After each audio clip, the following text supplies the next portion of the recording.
അപ്പോൾ Christmas give away ആയാലോ?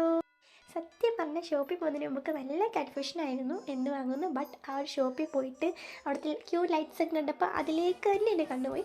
അപ്പോൾ ഞാൻ 2 വിന്നേഴ്സിനെയാണ് സെലക്ട് ചെയ്യുക. അപ്പോൾ ഈ 2 വിന്നേഴ്സിനും നല്ല ക്യൂട്ടായിട്ടുള്ള ലൈറ്റ്സാണ് കൊടുക്കുക. അതിന് ഫസ്റ്റ് വിന്നറിന് നമ്മൾ 3 കൊടുക്കുക. നല്ല ക്യൂട്ട് സാധനമില്ലേ? അപ്പോൾ ഇതാണ് ഫസ്റ്റ് പ്രൈസിന് കൊടുക്കുക. ആൻഡ് സെക്കൻഡ് പ്രൈസിന് ഈ പാണ്ട ലാമ്പിനെയാണ് കൊടുക്കുക. അപ്പോൾ എൻ്റെ കയ്യിലുള്ള മിട്ടുവിനെ പോലത്തുള്ളൊരു പാണ്ട ലാമ്പാണ്. അതായത് എൻ്റെ മിറ്റു നമ്പർ 2. ഇനി ഈ ഗിഫ്റ്റ് ആർക്കാണ് കിട്ടുന്നത് അവർക്ക് ഇതിൻ്റെ നെയിം എക്സ്ചേഞ്ച് ചെയ്യാം. എന്നിട്ട് നിങ്ങൾ കമൻറ്റ് ഇടാൻ മറക്കില്ലേ. ഇനി നമുക്ക് റൂൾസ് എന്താ നോക്കിയാലോ. നിങ്ങൾ എൻ്റെ ചാനൽ മസ്റ്റായിട്ട് സബ്സ്ക്രൈബ് ചെയ്തിരിക്കണം. ഈ വീഡിയോ ലൈക്ക് ചെയ്യുക. നിങ്ങളുടെ 3 ഫ്രണ്ട്സിന് ഈ വീഡിയോ ഷെയർ ചെയ്യുക.